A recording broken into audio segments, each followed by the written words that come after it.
Selamat sore Bapak Ibu mahasiswa dari peserta praktikum IPA di SD dengan kode mata kuliah PDGK 4107. Saya sebagai tutor, nama saya Petrus Stefanus Bakung, SPD MPD, email petrusbakung@gmail.com, asal instansi SMA Negeri 1 Soe.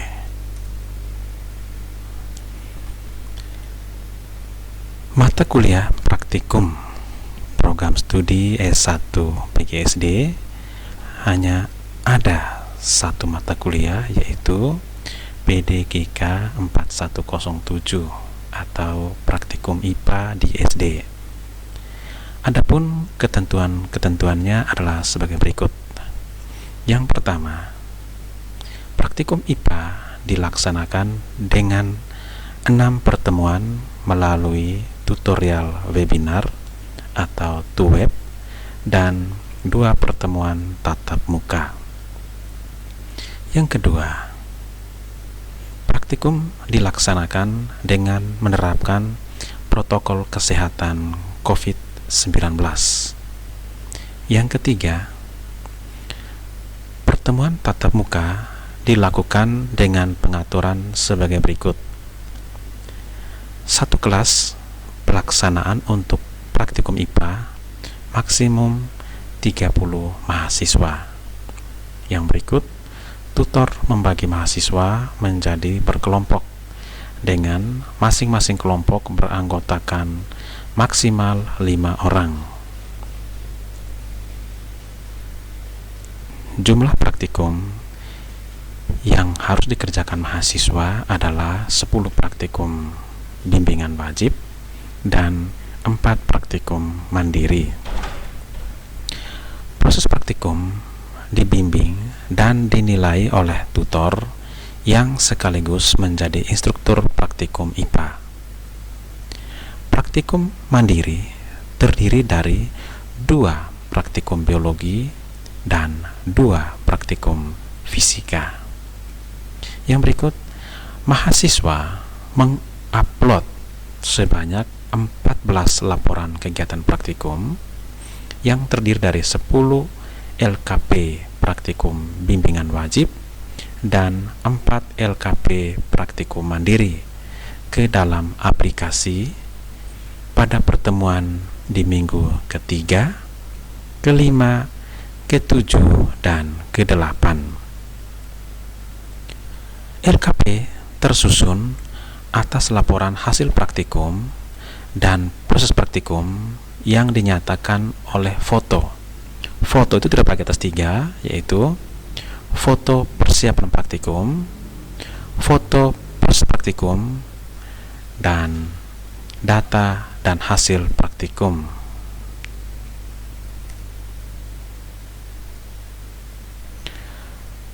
Tutor melakukan penilaian proses dan penilaian laporan kegiatan praktikum melalui aplikasi pada minggu ke-3, ke-5, dan ke-7 dan ke-8 sesuai ketentuan. Tutor mengupload daftar hadir mahasiswa dan kelengkapan berkas, yaitu catatan TUWEB atau tutorial dalam tutorial di aplikasi. UPPJJ memvalidasi penilaian dan pelaksanaan praktikum dalam aplikasi. Kemudian, program studi memonitor hasil dari UPPJJ, namun prodi tidak menentukan perolehan nilai akhir. Proses penilaian praktikum IPA di SD. Yang pertama, laporan praktikum disusun dengan tulis tangan asli, yaitu bukan fotokopi atau diketik, dengan menggunakan MS Word dan dikelompokkan berdasarkan jenis percobaan, yaitu percobaannya mandiri atau bimbingan. Nah, kalau bisa semua mahasiswa kalau sudah memiliki laptop, kita menggunakan MS Word sehingga lebih mudah pengerjaannya. Namun tidak boleh copy paste, dan foto-foto hasil praktikum adalah foto Anda sendiri, bukan foto yang didapat dari YouTube. Kemudian yang berikut, langkah-langkah pemeriksaan laporan. Pemeriksaan laporan praktikum mengacu kepada rambu-rambu penilaian praktikum. Yang berikut, mempelajari rambu-rambu pemeriksaan laporan praktikum dengan cermat. Kemudian UPBJJ melakukan verifikasi kelengkapan berkas hasil penilaian dan seluruh LKP mahasiswa. Kemudian Prodi melakukan Monef praktikum. Yang berikut, ketentuan penilaian praktikum adalah sebagai berikut. Untuk percobaan bimbingan tutor, ada penilaian proses maupun hasil praktikum. Yang kedua, untuk percobaan mandiri tidak ada penilaian proses. Yang ketiga, nilai akhir mata kuliah yaitu 70% nilai laporan, yaitu gabungan antara nilai laporan percobaan bimbingan dan laporan percobaan mandiri, dan 30% proses percobaan bimbingan.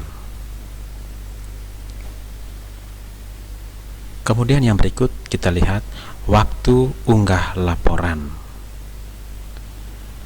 Yang pertama, untuk modul makhluk hidup dan modul makhluk hidup dan lingkungannya, itu ada 5 jenis praktikum, yaitu praktikum yang pertama ciri-ciri makhluk hidup, praktikum yang kedua simbiosis, praktikum yang keempat pertumbuhan, perkembangan, dan perkembangbiakan makhluk hidup, pertumbuhan dan perkembangan tumbuhan, pertumbuhan dan perkembangan hewan.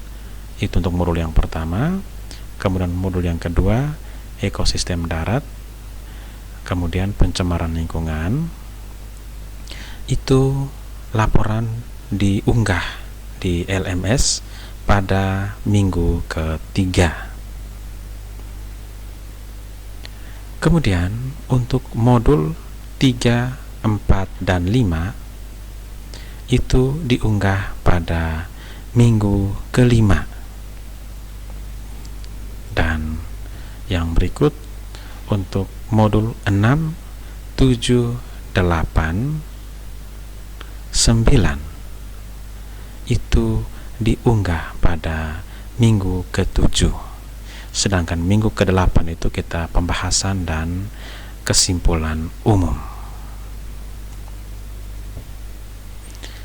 Kemudian yang berikut kita lihat sistematika laporan kegiatan praktikum.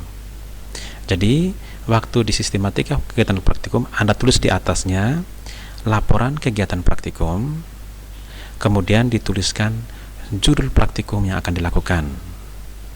Setelah itu logo Universitas Terbuka, kemudian di bawahnya tuliskan nama mahasiswa, kemudian tuliskan NIM mahasiswa, kemudian di bawahnya ada tuliskan UPBJJ mahasiswa, selanjutnya ditulis Fakultas Keguruan dan Ilmu Pendidikan Universitas Terbuka tahun 2020.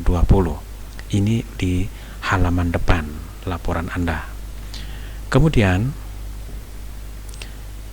di bagian berikutnya, halaman keduanya itu ada lembar data. Lembar data itu bagian atasnya ada foto mahasiswa, kemudian ada data mahasiswa.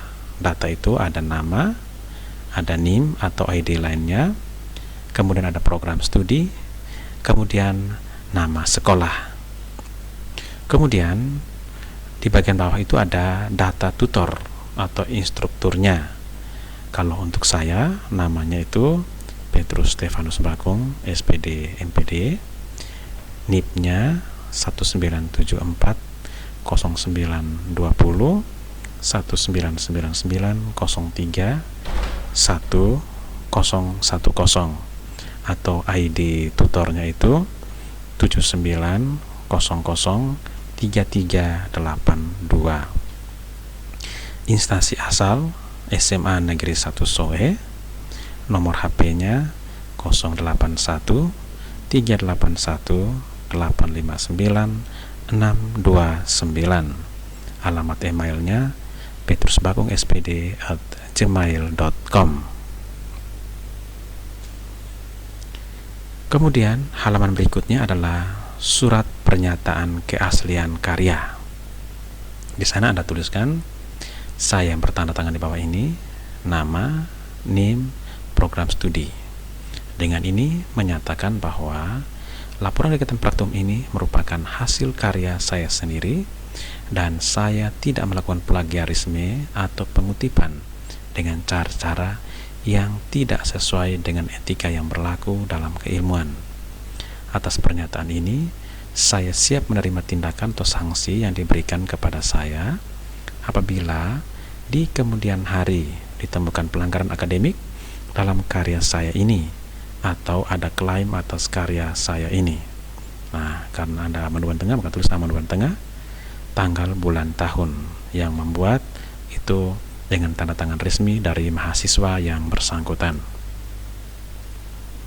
Kemudian sistematika laporan tadi itu, yang pertama ada lembar data, yang kedua lembar keaslian tadi, lembar keaslian, yang berikut ada judul percobaan, tujuan